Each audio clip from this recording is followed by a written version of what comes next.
Remember, as with all insights, take what resonates and ignore the rest.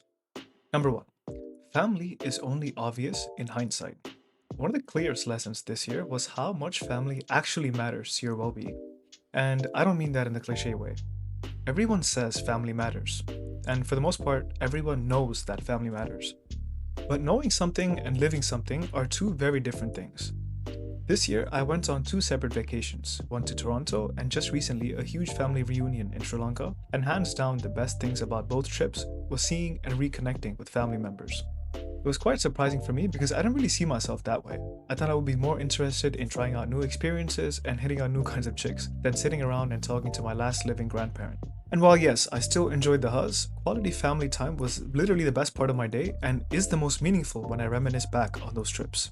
Maybe this is just my bias since we didn't have any extended family members when we first moved to America 19 years ago, but it's so nice to be around people that you share the same DNA with, especially if they're cool people who genuinely want the best for you. Another thing about family that didn't click for me until this year is that the time with them is not only fleeting, it's also changing. For example, everyone knows to call up grandma every month because she might just randomly expire, and you'll be filled with regret and guilt if you didn't check up on her regularly. Speaking from personal experience, by the way. But what most people don't really talk about is how your family members, just like you, are in a state of perpetual change. They're going through their lives, experiencing trials and tribulations, and becoming new people as a result of those experiences. If you don't really spend time with them regularly, you miss their important life updates, which can be an extremely valuable time to build lasting and meaningful memories with them. I've met cousins on both trips that I haven't seen in like a decade plus, and it was downright shocking to see how much they've changed over the years. They've all gone through life and interpreted it very differently. One regret that I have, especially as the oldest, is that I wasn't checking in on them during those pivotal moments and I lost out on the opportunity to connect with them in a way that I otherwise wouldn't be able to. Family time is always available until it isn't, and when it's gone, you don't get a second chance to cultivate those memories, at least not in the same way. I caught myself this year saying things like, I'll hang out later, I'll call them tomorrow, I'll make time when things slow down. But things don't really slow down, you just get older, busier. So the actionable step here for you guys, make a time commitment at least once a year to call or hang out with the members of your family that you really rock with. If possible, try to time it with the big things they've got going on in their lives, and you'll be surprised at how valuable and fulfilling those conversations can be. If you guys enjoy this kind of content, let me know in the comments below. I'm trying to broaden my channel to solve much more than just getting better at League of Legos, and I would love your feedback on what you thought of this video, what you liked and didn't like. Like and subscribe to help grow my channel and get my videos in your feed sooner. Number 2. Gaming rewards are addictive because they're hollow. This one took a while for me to admit. Now, I spent a lot of time gaming. Not casually, but seriously. And for a long time, it felt like progress. You improve, you climb, you win, and you feel competent. But at some point, especially after my reunion in Sri Lanka, something clicked. Most virtual goals don't compound. You can grind for hundreds of hours, hit a rank, feel amazing for a week, and suddenly you're back on the grindstone. Suddenly, none of it matters anymore. So you guys, one thing I learned when I was in Sri Lanka was that the time that I spent gaming didn't really translate into real life. Meaning the skills that I got, like my skills in League of Legends, or my skills playing Sekiro, or my, you know what I mean, like my IQ when it comes to like certain MMOs, they don't really translate well into the things that I want to do in real life. They don't help pay my bills, they don't make me any better at talking to women, they don't improve my physique. Like these are the main things that matter, right? So you'd expect when someone spends so much time playing video games or trying to get good at video games that it rewards you with some transferable skills that will be more useful the further your life goes on, but that's simply not the case. Now, this is not me saying gaming is evil or useless. I still love playing games and I will still continue to play games. But the point is, trying to get good at playing games is a very, very, very slippery slope. Games are very efficient at consuming time without building any long-term fulfillment. It's an S-tier escapist time sink. The scariest part isn't that gaming wastes time, it's that it feels meaningful while wasting your time.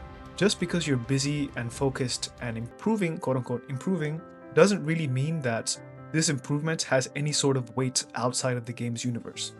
The action step for you guys is to just look back on your gaming career and decide what kind of skills that it has given you that you can take with you outside of the game's universe. If you're making money from playing video games, fantastic, but that's only like 0.001% of you. The rest of you are just playing games because you hope that it'll scratch some competitive itch And for that, I can say that you're just wasting your ambition, getting results in a virtual environment where you could be using that ambition to get actual tangible results that will actually make you happy in your real life.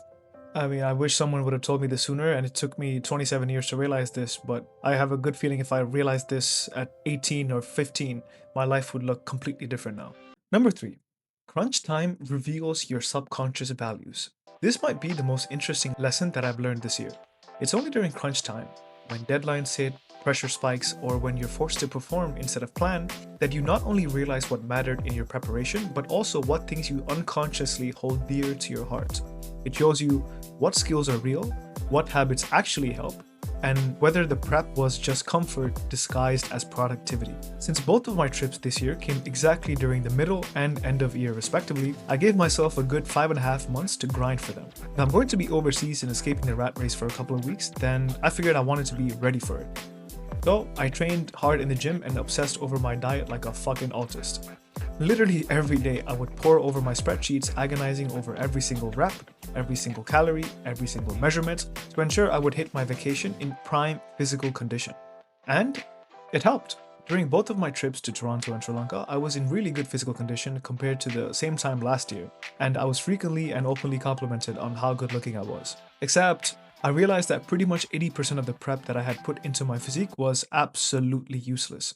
I could have done the bare bones basics and used common sense, and I would have achieved the same physique as I had without wasting so much additional time and mental faculty obsessing over minutiae that didn't really move the needle forward. The same could be said about the things that made me happy. Like I said earlier, family time was not something I expected to top the charts, and it forced me to reevaluate how I'm living my life and how I could better optimize it to achieve the goals that I've set, both explicit and implicit ones. My next 2 tips will give you guys action steps to take regarding this, so let's get into them. Number 4. Habituating to an intelligent schedule makes you superhuman. A big realization this year was regarding the power of scheduling. Now, you guys know how I feel about intensity. It's one of the biggest tenets when it comes to my League of Legends climbing content, and it gives the most amount of return on investment aside from like champion mastery, right? Now, intensity is great advice for mouth-breathing, Dorito-eating normies who still need to get their lives together, but it stops working after you've been at it for like a couple of years. If you need to summon intensity and willpower every day to get your work done, you'll be burned out and unable to do much of anything, which defeats the whole fucking purpose in the first place. What took me to the next level of productivity and fulfillment was habituating to an intelligent schedule. When you habituate to a smart structure, you optimize for your grind. Think of it like an efficient farming setup in a video game. Instead of running around killing loads of mobs or wasting time killing a huge mob for underwhelming rewards, there's always an efficient farming path you can take to quickly farm up XP or gold in the least amount of time possible. Scheduling is broken because it maximizes experience per time invested. If you stick to a good schedule for even a year, you'll become unrecognizable from when you first started. Trust me guys, I'm literally living proof of this. Now, this is crucial because part of growing up means you have less and less time overall. Perhaps some of you still in the school system might not be able to realize this now, but any of you in the workforce know exactly what I'm talking about. For the vast majority of us, entering the workforce is like signing away 50 to 60 hours of your life per week in order to pay the bills. Assuming you leave 8 hours a day to sleep, that's pretty much half your fucking life gone. Since you're already in the robotic pattern of waking up and going to work every day for money, why not toss in a couple of good habits to that work week as well? So you're not just making money, but also tangible skills and practices that will unlock compounding benefits over time. The action step here is pretty simple. Add one new habit every 4 months. It can be literally anything from going to the gym, attending more social events, picking up a useful hands-on hobby. At the start of this year, I input mindful eating and improving my game with women as new habits to pick up. A year later, I'm slim, fit, and my confidence and ease around women has shot up to even higher levels than it was a year ago. And all I had to do was get into the habit of investing like 30 minutes a day developing these new skill sets, and pretty quickly they became a part of my daily routine. Just like getting up to go to work. And the benefits they give far outweigh the initial process of adjusting to them within my schedule. Input some habits for yourself and see how much they'll serve you at the end of 2026. Number 5. In the long run, only 2 things seem to matter. Now, here's a bit of a story time. Earlier this year, my contracting company lost a contract with one of the biggest financial institutions in the world, and my whole fucking team was laid off. It was quite a tumultuous process, and everyone running and screaming about like how they're going to feed their families and shit like that. So it was quite a traumatic event where I learned a lot. And the most important thing I learned throughout that experience was that 90% of what I've been fussing over was completely irrelevant. Like, that shit did not matter at all. Amidst that complete shit show and people losing their marbles over getting fired, I realized at the moment there were only two things that still mattered during all this. Perhaps the only two things that mattered all along. And they are, number one, your accomplishments, and number two, your personal connections. A lot of what we chase is just noise designed to make us feel busy instead of fulfilled.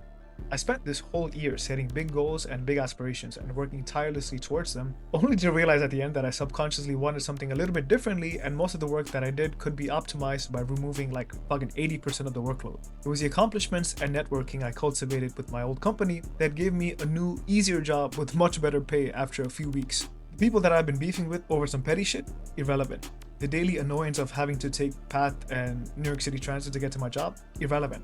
My frequent existential crises about the meaning of life and whether or not I'm making the most of my time being alive, fucking irrelevant. I'm so glad that this kind of traumatic experience happened to me at 26, because I feel like I learned this lesson way earlier than most people have the chance to do so, and I'm forever grateful for it. Whenever you feel like there's too many things you have to get done and too many things on your plate, look at it through the lens of accomplishments and connections. If whatever you're striving towards doesn't check at least one of these boxes, I promise you that you're just wasting time on filler episodes of your life instead of skipping to the canon events. Well, and there you guys have it. These are my big takeaways from 2025.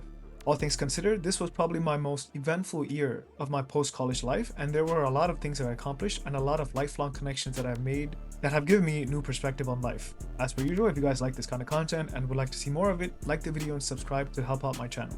As an interesting question, if you guys can go back to the start of 2025 and give yourself one tip, what would it be and why?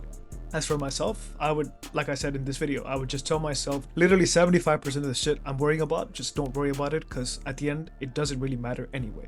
Let me know in the comments what's yours. I'll see you guys in 2026 with some brand new content. Until then, peace. I got that aura, big step, a big shot caller. My wifey got me right, big rocks on her. I'm moving tack, I stay on P, big Glock on her. Never timid, I move different, I am not normal. We stand on business, but the clothes we wear is not formal. Kept my distance from them, that was not loyal.